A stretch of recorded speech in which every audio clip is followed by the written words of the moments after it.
Michel Dufion, Macha Merrill. Oh non. C'était à l'époque des trains qui n'étaient pas des TGV, qui allaient plus lentement.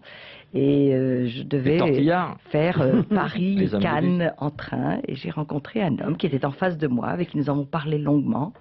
Il était marin au long cours. Il partait pour 3 ans sur un bateau. Il s'arrêtait à Toulon. Et à un moment donné, la conversation a été si brûlante que tous les deux, nous nous sommes levés ensemble. Nous sommes allés dans les toilettes et nous avons fait l'amour d'une façon magnifique. C'est pas un peu trop romantique, l'amour dans les toilettes? Et après, je ne sais pas son nom, je ne sais pas son nom, mais j'ai fait mieux que ça. J'en ai une autre plus belle encore à te raconter. Pire que ça? Alors là, bon, ça c'est une très belle histoire. Oui, c'est joli.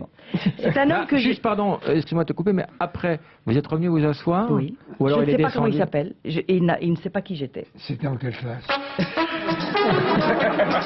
Voilà. On sait comment il s'appelle. Faites rentrer les 800 personnes qui ont tiré Macha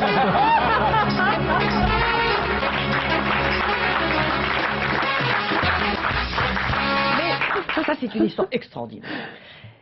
C'était un homme que j'aime et que j'aimais, avec qui j'ai vécu une histoire presque impossible, parce qu'il était pas du tout, parce qu'il était dans un pays dont on ne peut pas sortir. C'était à l'époque où il y avait exactement, il y avait le rideau de fer.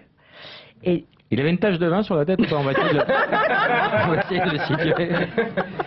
Alors, nous avons dîné, et c'était tellement fort entre nous que nous avons eu un orgasme, lui et moi, sans nous toucher. Tu veux voir à table, comme ça, en dînant? À table, en dînant, en nous parlant. C'est-à-dire à travers les regards, oh, bah, les ça yeux. vient de me le faire. Donc c'est possible.